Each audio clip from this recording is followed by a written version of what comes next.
Hey, good evening, everyone. Thank you so much for joining me live today. Hmm. I guess you all must be equally excited like I am for this today's podcast.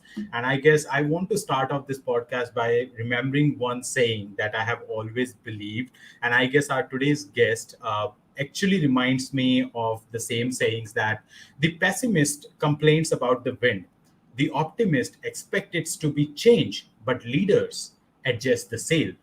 Right. So I believe that whenever I have got a chance to interact with our guest today, I have felt energetic. I have felt positivity all around me. And one thing that I promise you that if you are here for next 1 hour, you will understand that why I keep on saying that leadership is not about the position. Leadership is all about taking the actions.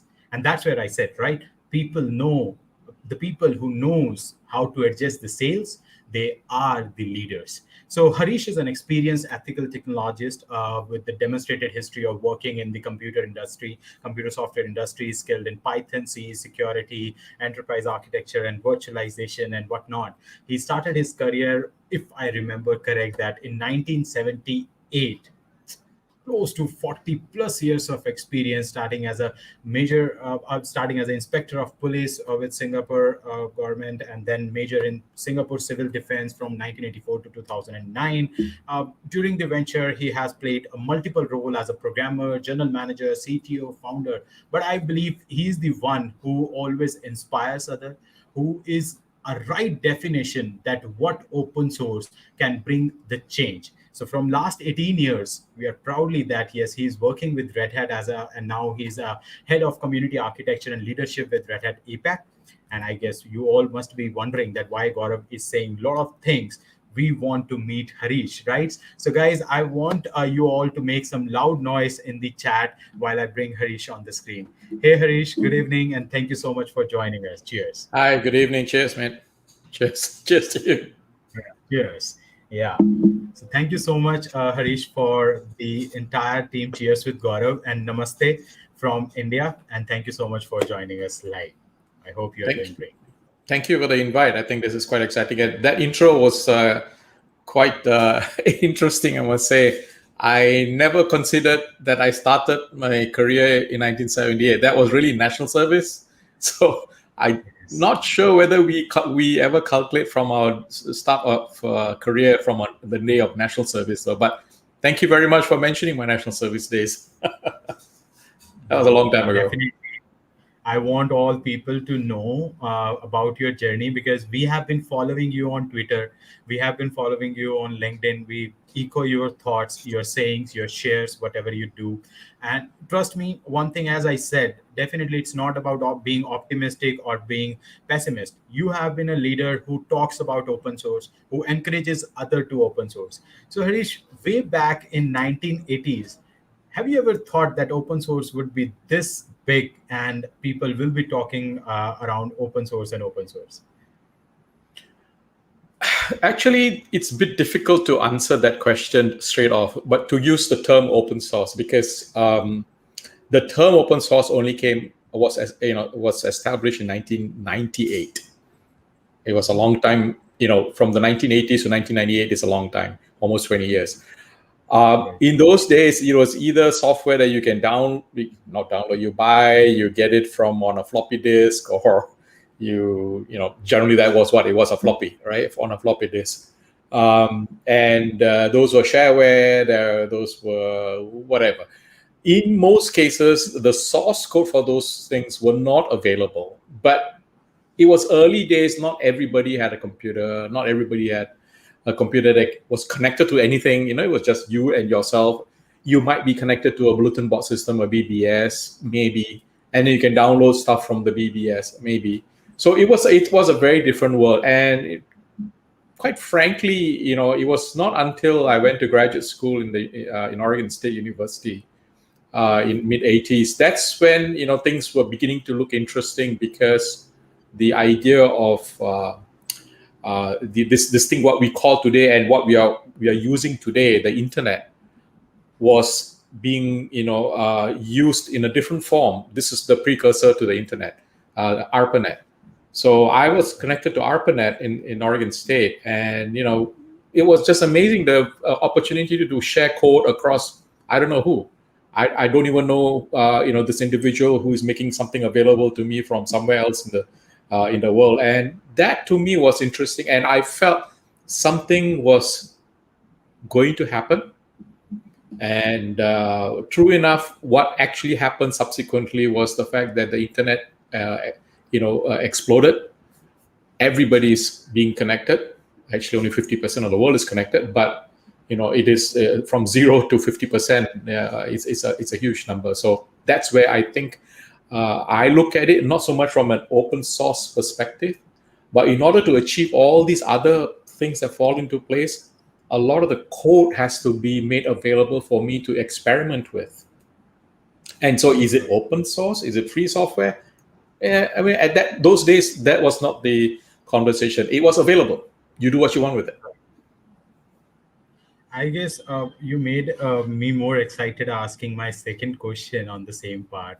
I used to take this lot of example because I started my career as an instructor. So I always used to take this example that, look, guys, water was free and people commercialize it to sell it. And I believe that's a perfect example of defining the free open source software, or I should say the open source software, right? So I think Harish, you can guide us more on this part, that when I interact with the students, still people think open source is all about just free. You have the free source code and that's all. uh, Okay. your thoughts on that part, please?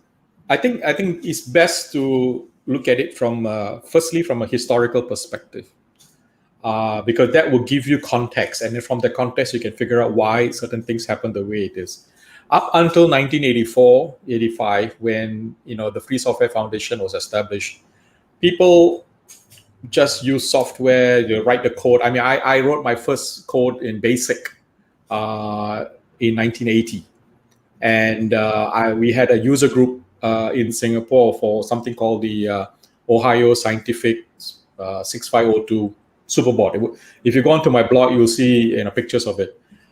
And we, the members of the club, we wrote code, and it is all in BASIC, printed out, and we had a newsletter. So the newsletters were where you can get the code, and there were magazines that you can get the code. The code was available, but what was the license for the code? What is the permission I, as an author, was granting you as a recipient? It was not stated. And because of the Standard Copyright Act of any part of the world, the copyright rules say that I, as a writer of whatever, it could be a poem, it could be anything, including source code, I own the copyright unless otherwise stated, because that's the default. Okay. So if you're those of you in school, you're taking notes in school, you're writing it in your notebook and all that, whether you put there the letter C with a circle around it and copyright and your name, doesn't matter. By law, it's recognized that you are the owner of the copyright. That's how that works. So those early days, the nature and notion of software itself was not quite defined. How do I share it? So there wasn't that stated. In 1984, when Richard Stallman set up Free Software Foundation, and his genius was to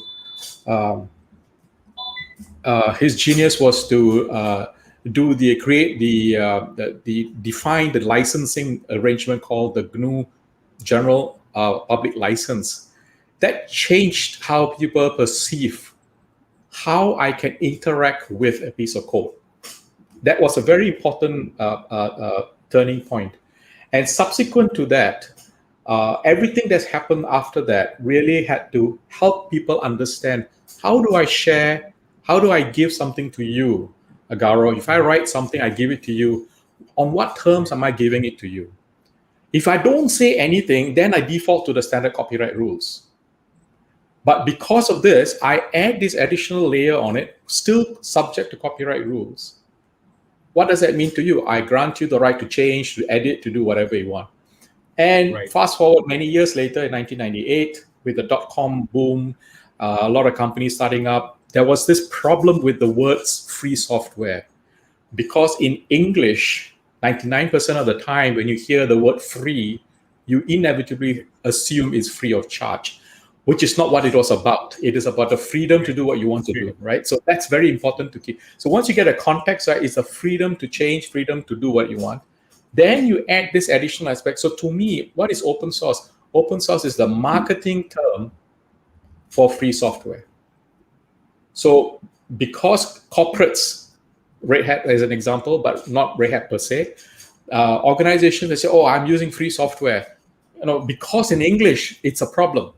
So people may say, oh, you didn't pay for that. Well, that's not what it was. I have the freedom to do what I want. So the notion of open source became critical from a marketing perspective. So that's the way I would distinguish. So open source is the marketing term for free software. They're both the same because of the English language problem. That's why sometimes you will see Libre software or Libre or FLOSS, FLOSS, free Libre open source software. It is an English language problem more than anything else. So I hope that helps clarify the distinction between the two. I guess many people, you made a right statement. When we hear the word free, it is that English like thing, or I should say, yes, more importantly, the human psychology that we assume that it is free, but it is not about the free. It is free about freedom.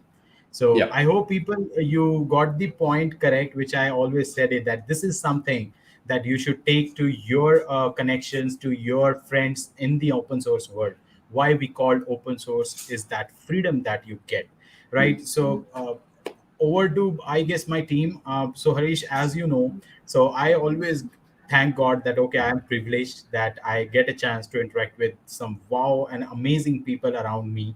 But I always want to pass on this opportunity to many youngsters, or I should say the people who are more energetic like me, because they have a wider perspective to see the world in a very different way. So I have a couple of my team members joined live with me, and they want to ask some questions to you. So first up is our college student, Anshika. Hey, Anshika, how are you? You're on the screen. And typically, I guess I should say you're on mute right now. I guess she's facing some issues. And Hey, she's still on Anshika. mute. Yes. No problem. I guess while Anshika resolved the part, and I guess that's the best part, right? In virtual world, these challenges are often common. Hey, Sumantro, how are you, man? You are up on the screen live. Hey, Hey yes. Gaurav. Hey Harish. Hey, Samantha, It's how are you? I'm doing fine. Thanks for asking. How are you doing, Harish? Well, it's evening, Fridays. It's time to chill out. So yeah. So uh, here, this is a very informative session, and like I always get a very good insight on technologies and what's happening around from Gaurav's sessions. And today we have you. So I wanted to ask this very important question. It's a very intriguing question which comes to me every other day from different parts of open source, contributors. And to an extent, I want to basically point out to this one T-shirt that we're wearing. So the command line heroes, it has always been a fascinating series for me. It teaches you about the history of open source in short, in a very nutshell, kind of Star Wars fashion. It teaches you exactly how it started, how it went, right, and how we are progressing these days, right? So I wanted to ask you, how important do you think every contributor should know about the thought process that goes behind creating open source software? For that matter, creating any software or any program, or for that matter, anything which can be consumed by an enterprise as part of open source, which has a standard, which has its own quality matrices and everything kept forward. How do you think it is important for a software developer or for a software contributor to actually understand the practices or the thought process that goes behind building this very big open source giants? Like Red Hat is one of them right now, world's leader in open source. What are the thought processes, do you think, that should be understood by every contributor who is participating in this software development model? Okay, that's a very deep set of questions. Let me try and see if I can do justice to it. I think the important thing to think about is any kind of endeavor that you undertake, whatever you're going to do, whether you're going to cook your meal, or you're going to, iron your clothes. I don't care what you do. You want to do a good job, right? So what does that mean to do a good job? A job that you will be proud of, not so much that it's I need to do this, but you want to also be proud of it, proud of doing it and doing it well. So when you look at it like that, any kind of software development, I don't care what methodology you use, whether it is in an organization that creates software for their own consumption and make it available to external parties on a different license other than an open source license, it's entirely up to them. There's nothing wrong with that. But the important thing to keep in mind is, are you going to be proud of what you have built? And are you going to be able to perhaps even talk about it? Why do I say that? The beauty of the open source and free software development model is, I, as a consumer of those technologies, whether I'm in an enterprise or otherwise, I can actually go and look at the credits and see who built this thing. You do not get that in the proprietary software world. You do not get anything, who built this database, this proprietary database, or who built this proprietary operating system, or this proprietary browser. I have no idea. There's no way you can find out. Whereas in this other realm, the notion is, I, as a creator of something, software, hardware, process, documentation, my name is there. And I am accountable to you as a consumer of it, whether you are a paying customer and just regular developer just using it for the fun of using it, or you're an enterprise customer paying money to Red Hat, as an example, to ensure that everything is working fine. So I think when you approach it that way, the fact is, I can have my brand out there. People can check, yes, this particular piece of software was built by so and so. Yeah. To me, that's a very powerful statement. Whether you get financial benefits out of it, or whether you get a whatever, that's secondary. It is the recognition and the brownie points that you get. Wow, that's nice. I didn't know I did that. I mean, I have come through a few of those aha moments myself when I wrote some documentation, some how-tos in the late 1990s for Linux-based networking, and I completely forgot about it. But it was all published on the net. And many years later, I get people asking me questions about those publications because somebody took that, translated that into Russian in this particular instance, and I was getting an email, because my email address has been the same ever since then. I'm getting a question sent to me because it's in Russian. I had no idea. I didn't write it in Russian. Someone translated, which is great. Thank you very much. So this is what happens when you do it this way. You don't go in there trying to say, I'm going to, I have expectations of this. You do because the open source world has this entire very interesting notion of scratching your own itch. I want to solve this problem for myself. Yep. And once I solve the problem, I can either choose to document it or do whatever I want with it. And then after that, make it available to the rest of the world to do what they want with it. Now, I can choose to say, no, I'm fine, I'm not going to share. That's entirely up to you. But what happens is when you share, it comes back to you at some point in time. Obviously. So to me, that's the positive thing there. The fact is that I can actually, I can go back to what I have created years later and say, I thought of it that way. And so my thinking is, I want to create something as a software developer, whether hardware, software, I keep it generic. As a developer, are you looking at it from a sustainable perspective? Are you looking at it from is this something that you are proud of to be able to do? If you're not going to be proud of building it, why are you doing that? Maybe you need to do it. Maybe that's something that has to be done before you can do the next thing. Whatever, you have to, in your mind, ask yourself this question: is that what I want to do? In most cases, the answer is probably yes. But some of these things only come with a little bit of experience. You have to make mistakes along the way. If you don't make mistakes, you never learn. So you make mistakes and say, okay, I shouldn't do it that particular way, and change it to another way, because that's the only way you learn, and that's how you improve along the way. And people find, oh, I see, you made that change and that was not a good change, and now you did it differently and now it became even better. So not only are you learning, somebody else is also learning with you, maybe 10 years later.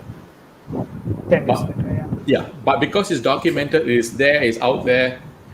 How much lessons have been learned in the proprietary world? None of us have any idea. Zero. Exactly. It's such a wasted opportunity. We could have shared the lessons. So that's where I'm coming from. I hope I So answered your that, question in a long way. yes, yes. And another thing, it's very intriguing. Like when we say command line heroes, it's been a very popular podcast. It has been voted very widely across the world. What is your take on, should we have all the open source contributors who are getting inside open source as a part of, as a part of a contributor, or just a hobbyist, or someone who is just using open source software, wants to know more about open source and have no clue of what is the right definition, because there is absolutely no one-liner definition to it. Right? It's a whole ecosystem out there. Everybody has their own side that they are taking when they enter the open source world. So someone looks at it from a documented perspective, someone would look at it from a design perspective, someone would look at it from a management perspective. So that's a different kind of take from just the word open source, right? Yeah. So Yeah. would command line heroes be a starter's guide to let other people know where it started from, how it evolved, and where it is going? I feel, thank you for mentioning command line heroes, and I'm glad that I was able to wear the T-shirt as well. So I like that. I'm a command line guy. I minimize the use of graphical user interfaces. It's nice to use. I'm not saying don't use it. I'm just saying I don't want that as my primary mode of doing real work. So command line heroes was a fantastic tagline for that the podcast. And if you haven't already listened to it, I think it's been 8 seasons already. It's a lot of lessons, a lot of history, a lot of interesting stories behind it as well. So when you look at it that way, when you are trying to learn something, should you be learning? Okay, this is a little bit tricky to answer in the sense that I don't know how many of you have had a chance to learn how to drive a car. If you started to learn to drive a car using an automatic car, for example, when you are faced with having to drive a manual car, you're going to have a huge challenge because you don't know how to do it. Exactly. If you go from a manual to an automatic, it's no big deal. It's a no-brainer, all right? You use less. You don't use a left leg at all.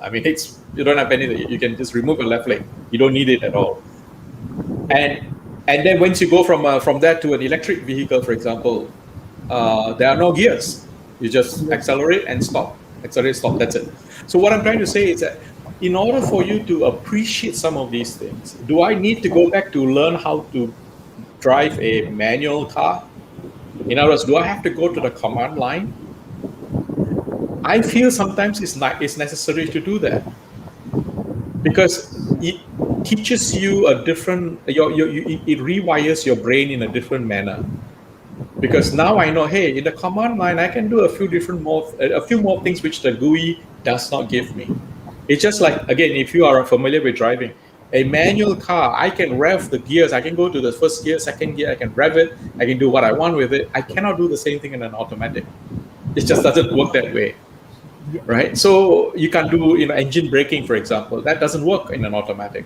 And so, and I know that because I drove both. I've driven both, and so hey, I can do engine braking. So if I tell somebody who has never driven a stick shift before, they have no idea. Harish, what are you saying? So same way, command line gives me a lot of power, but also yes, I recognize there will be people who say, look, that's not for me, which is fine. So I think the diversity of approach to problem solving is a very powerful thing. There will always be layers and layers that you build up upon. So I look at command line as the bare minimum basic level that people have to be at. And then you rise up that way. Certain roles, certain kinds of endeavors, for example, if you're going to be a system administrator, as a given example, if you don't understand or appreciate or do stuff at the command line, I think I have a problem with that. It's just like a car mechanic who has never fixed a car before. or a stick shift before and only has done automatic. Well, do I trust that person to be able to manage a manual car? Probably not, because he has not done it before, unless he goes for training. So, see, that's what I'm trying to drive at, because it is important to know where some of these things come from and what are the trade-offs that you have to make in moving from one place to another. At some point, we will have to give up on the command line. I think so, at some point. But in the meantime, I'm happy with that. Thanks, Harish, for answering all of that questions. This is like, it's a pleasure learning things from a veteran like you who has been so many years in the industry, seen the change. And over to you, Gaurav. Again, thanks Thank you, for setting thank you, this. Samantha. Thank you. Thank you. Don't leave, huh? We'll get back to you towards the end. Okay, so I guess Harish, the problem is solved for Anshika, and Anshika want to have some interaction with you. Hey, Anshika, you are back up. Oh my God! Now again the problem. Well, Okay, Murphy's law is alive and well. So if ah, anything can go wrong, will go wrong, right? on and off are the things I believe. Being, I guess you can easily understand, being in this virtual mode, installing so many apps, you keep on struggling with one thing that you can keep on saying, hey, you are on mute, your video is on, not on and on. So let me try once again. Anshika, are you able to hear us now? I Hello, think she's hello, good. sir. Yeah, I think Yes. there is a network issue. Some of That's them, fine. I don't know. Welcome back All from the right. mute world. Okay, over to you. Yes, sir. Yeah. Go ahead. Hello, Harish. Good How to are meet you? you. I'm good. Yeah, same here. Same here. Same here. So, I am very very enthusiastic from my last, like, I'm in second year, and I'm very very enthusiastic about the open source from last year when I was in my first year only. So I'm very very enthusiastic about the Red Hat Linux world, and even though the open source contribution, there's a lot of open source communities, and like pursuing the knowledge more of that. So here is my first question. I was very very curious about that. That how your experience about, like, can companies who are been in a market competitors or like participating in such fields, can it be same like as the same of the open source development? I didn't get your second part of the question. We may have a bit of a network issue, I guess. I don't know. Pardon? I didn't get your full question. You were frozen for a while. I just asked about, like, yeah. So Yes. here was the, like the companies who are in a market competitors or the participating in the same and the open source. What is the innovative and effective applications of the open source? I guess. I'm sorry. I Yes. didn't No get the problem. full question. Sure, no problem. So, Anshika, you just text me and let's introduce another person for a while and let's get back to you again. So, no problem. Hey, Kartike, how are you doing, man? Please come up. Over to you. Yeah. Hey, So first Kartike, of how are all, you? I'm doing good. Harish, how are you? Good. It's a good Friday evening for me. Yeah, I'm totally understand. Just finishing the work and excited to join this session in the nick of the time. Just made Yeah. it here in the nick of the time.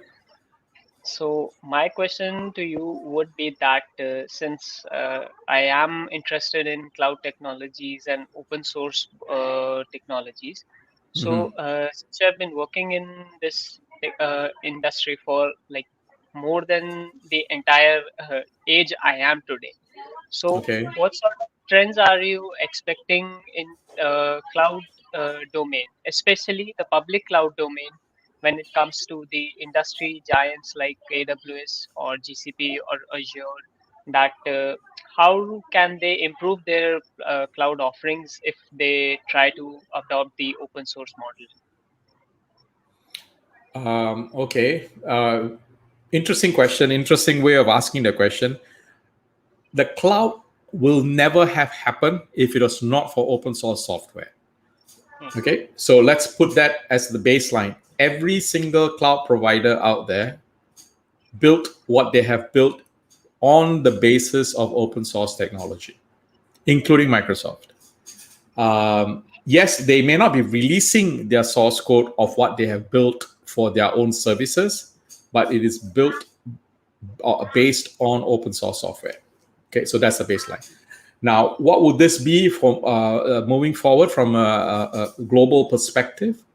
It's very hard to predict the future, but if you look at how we came here so far, the fact that these cloud providers have become successful on the back of open source software, it does also suggest to people that, hey, the future is based on how you capitalize and grow and adopt and build upon open source technology.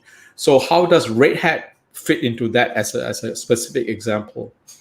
One of the things that we have always recognized for years, and you may or may not have familiarity with those aspects, about something called lock-in, technology lock-in. When you're locked into a particular service, a particular product, particular whatever, and you have no alternative means to do anything for that service. An example could be, if you have a cellular phone operator in the city that you are in, and there's only one operator, you're kind of stuck. If that operator raises the price or the quality goes down, you're out of luck. You have to just go with what they have until a second provider comes on board. So likewise, in the cloud environment, for example, we have at least about 7 to 8 major cloud providers around the world.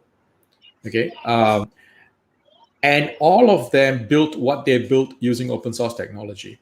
But what you have is, as an enterprise, if you're going to be deploying your solutions for whatever solution that you require for e-commerce or whatever, you can certainly decide, hey, I'm happy with cloud provider number 1, number 2, number 3, and you just go whole hog into it, and that's fine. It's your choice. But you have to keep this in mind.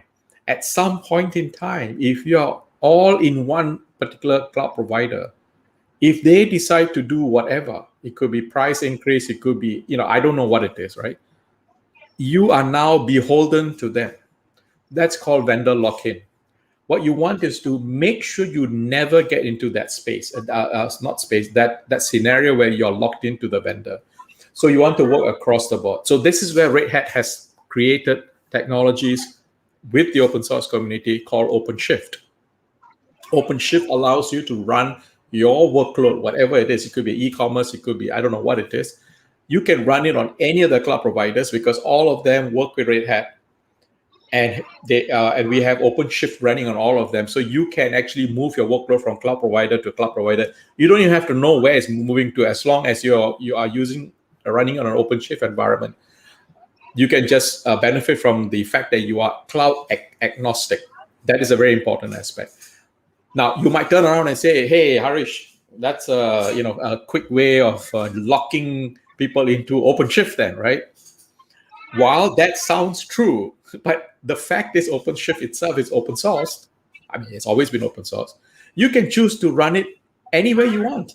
You don't even have to come to Red Hat for that. I mean, you have the upstream of OpenShift called OKD. You want to use that and go for it, that's perfectly fine. Do it, because you will learn lessons there. You hopefully will contribute back to the community under the OKD. And then those ideas then subsequently finds its way into OpenShift as the commercial offering, the enterprise offering. So you win all the time. So there's no lock-in that sense at all. So to me, the cloud is going to be an interesting opportunity for many people. It's an interesting area because the challenge that the cloud put to many countries around the world was, once you have something in the cloud environment, it necessitates the country concerned to be able to make sure that the people have broadband access. If you don't have broadband access, you don't have any benefit from the cloud. Right. Zero, right? So that changes the dynamics, the economics, the infrastructure, the way the technology evolve, the economies of countries change, and it's driven that way. And so you may say, hey, I need to have my data that is being collected from my citizens. I want the data of my citizens' particulars and so on to stay within my shores. I don't want it to go outside to another location. What does that mean? It means, hey, now the service providers have to have in-country data centers. That changes the dynamics. So it improves opportunities for people to get into that space. There may be now local employment in countries where they never thought that there was going to be an opportunity to be a cloud engineer, for example, right? So I think it is going to be very interesting as we spread out the load across the planet in terms of these cloud service providers. There's some downsides to it, but by and large, the upside is that you now enable and empower the local economies. You enable and empower the next generation of developers, the students in the universities, in the schools, to say, hey, I can do this, I can build on it, I can create something different. And I have no idea what they're going to create. I have no idea what you can create. You might be creating something that it'll be wow. It's going to be something fantastic, but we won't know what it is until you get there. But in order to get there, we need to make sure some of these pieces are falling into place. None of this is predestined. Absolutely none of this is predestined. It is how people collaborated, the open source world collaborated, that built it that way. Then people saw, hey, I can take this bit of code there, this operating system, that web server, I can use all of these things. The second half of the 1990s, the .com boom time. I think you were not probably born at that point in time. That was an amazing opportunity because you say, hey, I can put all these together and then create a business. Amazon, how did they start their bookseller business? That's exactly where they started. So now that we have a lot of these cloud providers and you put a layer of OpenShift on it, you disengage, you're not locked in. Now you have interesting opportunities to, on top of it, you build on top of that. Well, okay, that was a very interesting approach towards this domain. So my next question for you would be that like many of us are contributing and are actively enthusiastic about open source. So do you think that it's wise enough to encourage students who have not yet entered the engineering domain to be encouraged or to be introduced to the open source domain? I do not consider open source being a specific domain. It is across the board. Yeah, I don't care whether you're doing poetry or you're doing philosophy or you're doing law. I don't really care. It's not about engineering. It's across all disciplines. The way the technology is available across all disciplines. So if you're a lawyer and you want to see how you as a lawyer can participate in this thing called open source stuff, there are legal things that you can do. Like, for example, enough about legal stuff, the laws of the world and all that, laws of the country that you are in. And how can I make that better for people to consume? Maybe I can work with some software developers and get the knowledge from the legal perspective. So it's called law tech, technology to deal with law. It's not about writing judgments or anything like that. It's about what were all the cases before. What are the insights I can look at from getting from there? How do I do those things? How much of this is can I make open source so that others can benefit as well? Can I write standard contracts such that the contracts can be, you can just cut and paste whatever you want to put inside there. Contract to buy a car, contract to buy a house. I don't care what contract you need, but these are standard stuff. Nothing magical about it. But if I can do all of these things as a lawyer, hey, this is how I collaborate. So I would probably want to suggest that you look at open source not as a specific domain, but is as a horizontal that goes across all disciplines. It's just like the internet. The internet goes across all disciplines. I don't care what you do. You could be an artist, you could be a farmer. I don't care, but you're benefiting from it. Yeah. Well, that's great. Thank you for your answers, and it was really nice having a conversation with you today, Harish. You're welcome, my friend. Thank you, Karthike, for bringing that part up for cloud interaction, and I guess our viewers are truly loving that interaction. Thank you so much, Karthike. Thank you. Okay, so next up is one of our fellow mate from Red Hat. Hey, Rudra, how are you? Yeah, All hi, good? hi, all. Hi, Harish. Hi, hi, Rudy. Hi. So waiting for Friday, and so that's everyone. Like, I was It waiting is for. Friday. It is Friday. Yes, I was taking my bike out today, so that's I was waiting for today. So everything is like about open source and all. Below, before coming to that, I wanted to ask you something about like if you heard like a Pegasus virus that is being hit to most of the country. Like this virus was typically being hit by most of the politicians and the big peoples, and their data is are being leaked. So what do you think is like open source is currently a boon to the society or it's becoming a curse to the society? They are not the same. Pegasus is a piece of technology that was sold by an Israeli company Yes. to governments for governments to do what they want, and it's got nothing to do with open source per se.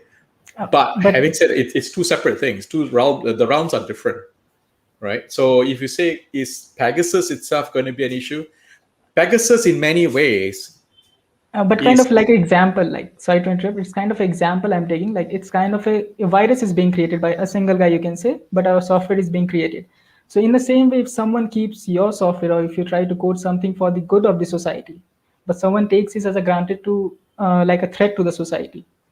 So everyone is developing new things and building up and taking up to the open source world for the boon of the society, but someone is taking that the same thing for the curse of the society. So will at that point be a point will come that all the open source technologies will be become vulnerable to the world? I no. The answer is no. Simple. I mean, there's a simple logic to it, right? We know knives can be used to kill people. Yep. Are we going to stop using knives? No, No. because you need it. So open source, you need that because there's no other way to do anything. Now, whether somebody abuses it, now that's a completely different story. Let's assume that there will be abuse. You never do something with the assumption that, oh, somebody's not going to find out or somebody is going to always do the right thing. There will always be somebody's going to not use it correctly or the right way or use it in a manner that was not intended to. So I wouldn't be surprised where if majority of the malware that is out there is built on open source technology. I wouldn't be surprised because if I'm going to build malware and I want to infect systems around the world, am I going to spend a lot of time trying to figure out the code? Or shall I just take what is already there and then put some, nasty stuff inside what is already there and then ship it to you? I might as well do that because it's much easier for me. Yes. So you have to look at it from everything is a dual-edged sword. You can a knife can cut and kill. So likewise, software. I don't care whether it's proprietary software for that matter. It can kill. Of course, it can kill. But that shouldn't stop us.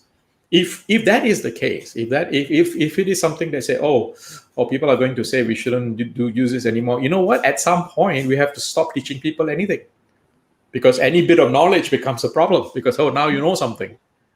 So you might say, you might now question my judgment. Well, you know what I mean? So I would say no. That one answer, no, it's not going to be an issue at all.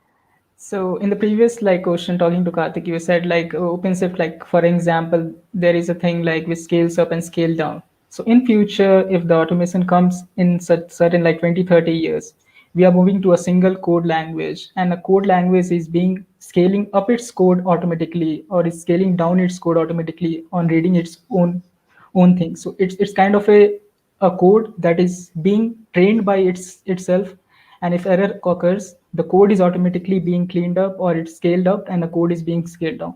So will in future this kind of stuff will take place, that the world will be taken place to a single code language and we don't have to take anything?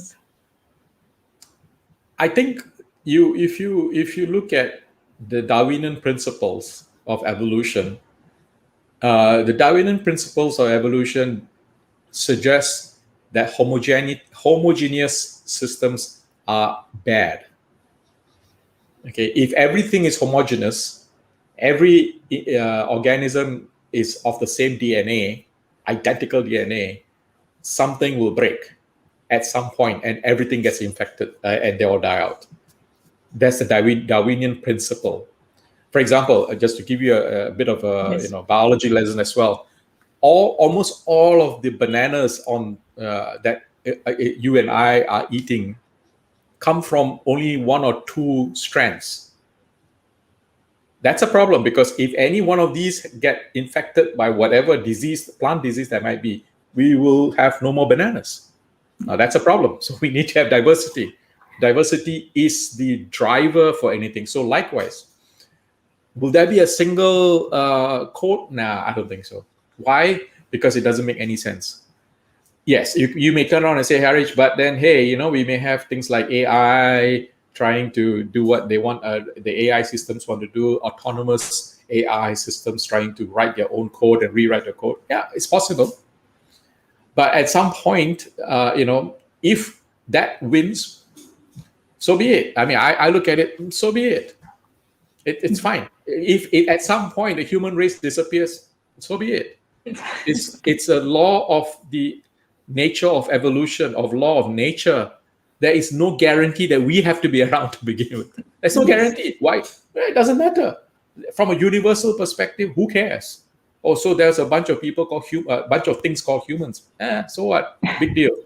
You know what I mean? So that's what I'm saying. Yeah, Yes. there will be challenges. I agree. There may be challenges. There may be Skynet, looking down at you and doing whatever. Yeah, it can happen.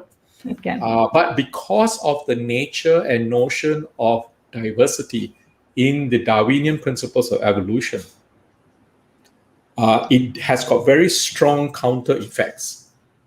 So I wouldn't be concerned at all. I hope I answered the question. Yes. Thanks a lot. This much only I have.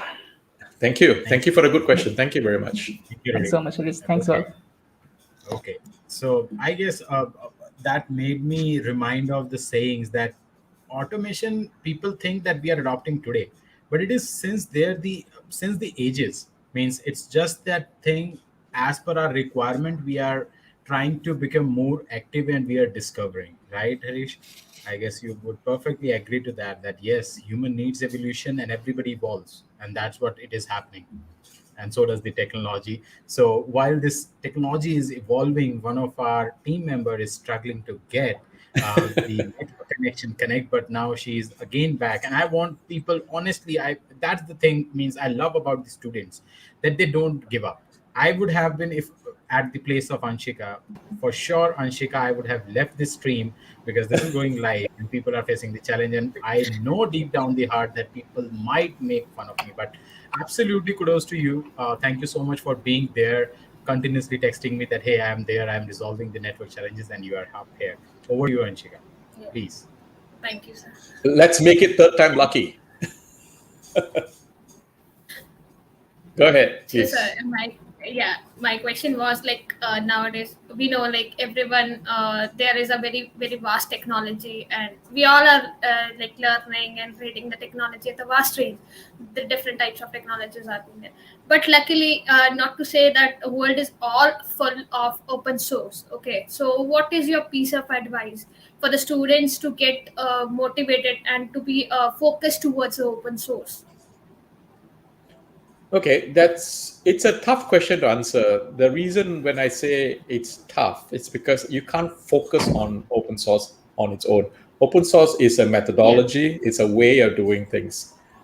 What you get out of open source technology, open source collaboration, open source involvement is, apart from the source code, you also learn how to collaborate with other people. You also learn how to take criticisms. When you write a piece of code and you publish the code, and someone says, hey, that was not quite the way you should do it, you might want to try to do it this other way or change it or whatever. Don't take it personally, because this is how you learn. So the way I would say that you want to move forward would be, take it as it comes. And it's not about writing the code. It's about the rest of the process. You can't just look at code writing for that matter, or even for that documentation, right?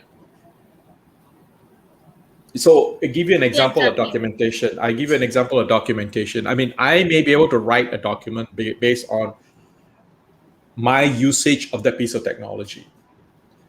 I write the documentation because I understood it works this particular way.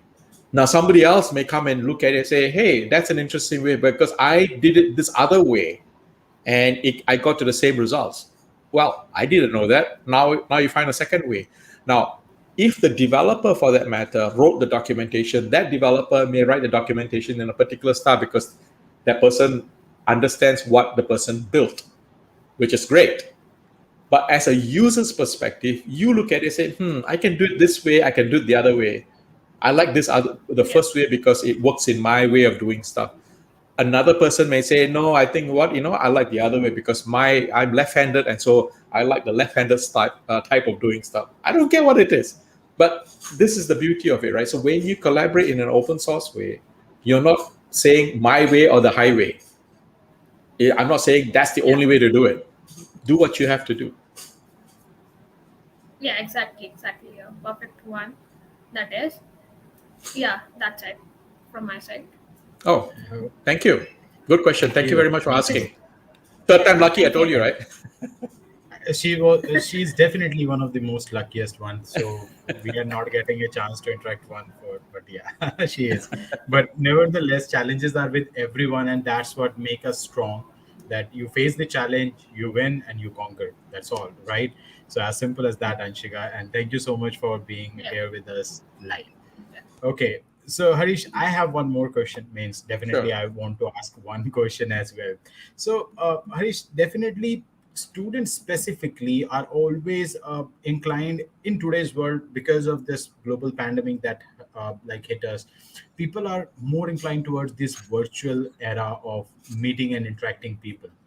Do you think that this is going to be the next digital like I should say wave or transformation that industry is going to have and students are going to see, because nobody has experienced this before?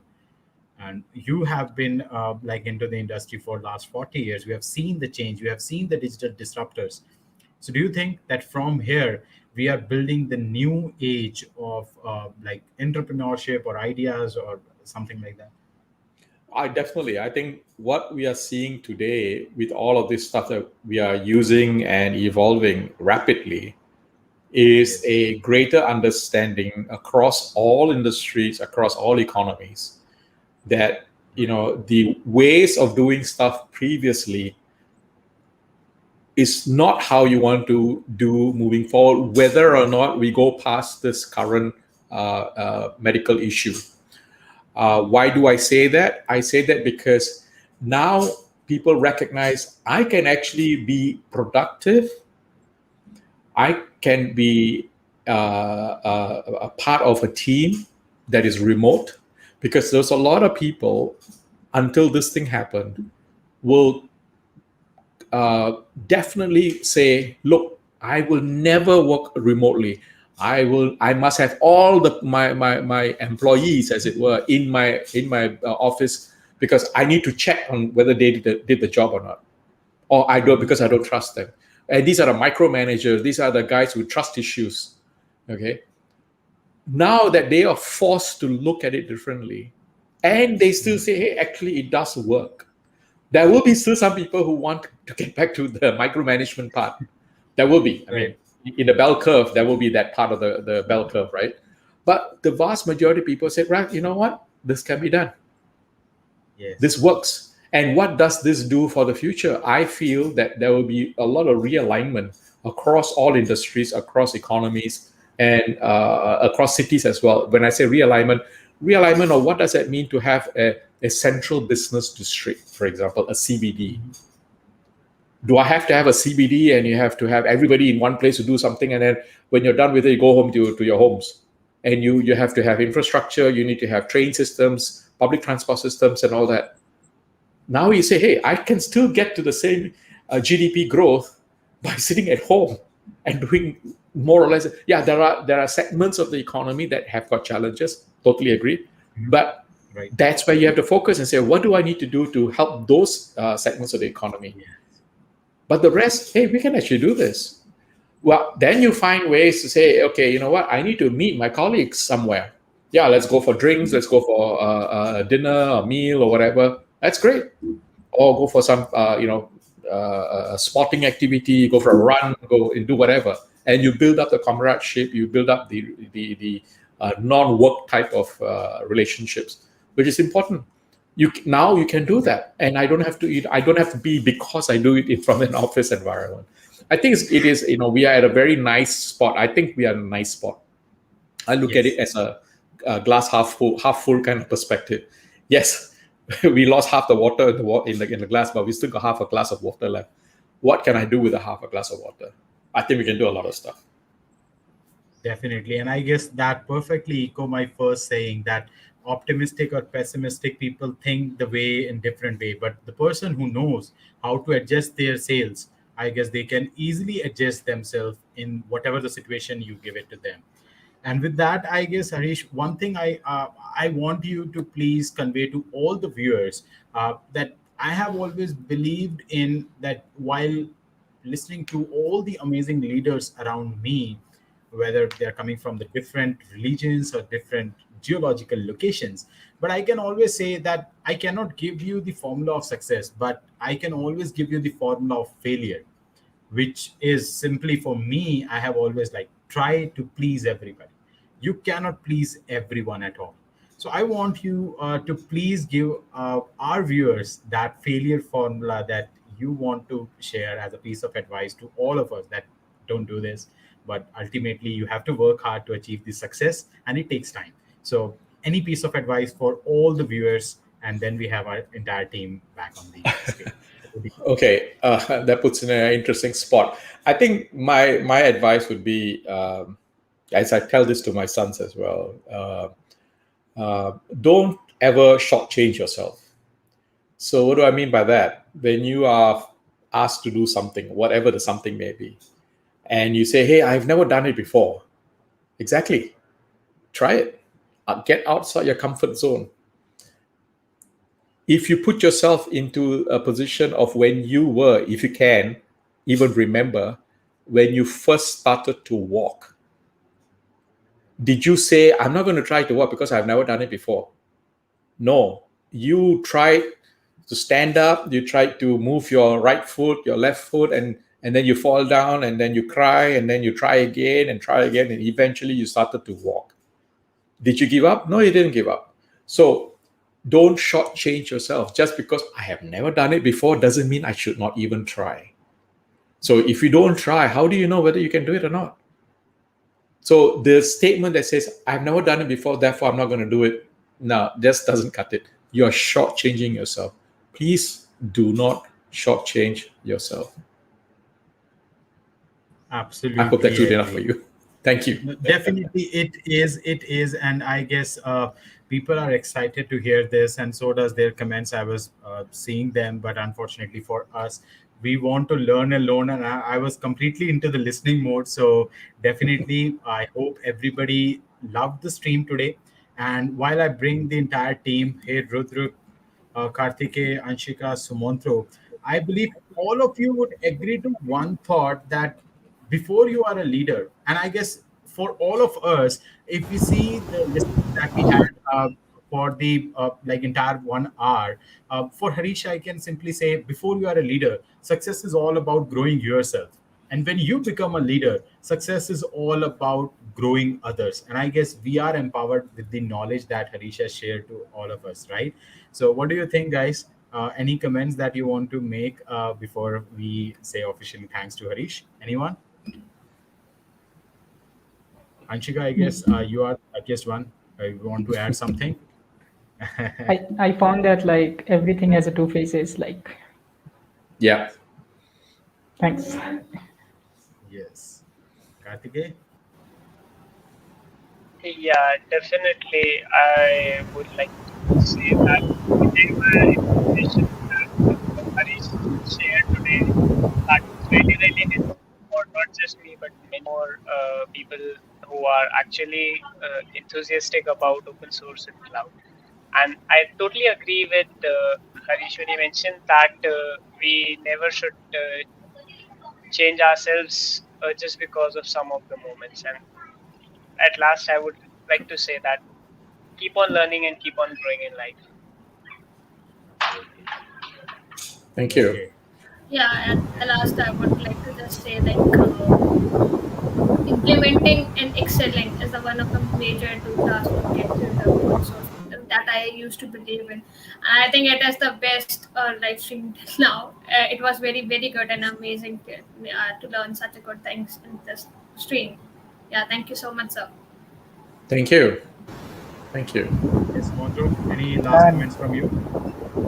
yeah, it's always a pleasure to talk to Harish, and it's always a pleasure to learn from the best, right? There's always a this saying that we have, like, if you want to be the best, learn from the best, right? So it is Right. always very true, and yeah, we have Harish sharing his knowledge. I think we can go ahead and have more interactive sessions with Harish like this. He can give us more perspective on his side of open source and things. That would be nice to Right. have some. Thank you. Thank you. So, with that, thank you so much, Harish, for pulling the time for the entire team. Cheers with Gaurav. I guess what I can say only is we are blessed with the knowledge that you have shared, your thoughts. Definitely, we keep on reaching to you for the any help that we require, and more importantly, you will keep on hearing this name, this team name, throughout whenever you are on your social media tracking someone by doing our works. And I hope someday we'll again get a chance to interact with you again on live in some other topics as well. All So right. thank you so much for Thank being you here very with much. us. Thank you, everybody. Have Thanks a so good much. weekend. You too. Thank you. Cheers. Bye bye. Bye. Cheers. Bye bye. And for all the viewers out there, this is Team Cheers with Gaurav with an exciting podcast. And what I can say, keep learning, keep hustling, but more importantly, guys, stay safe.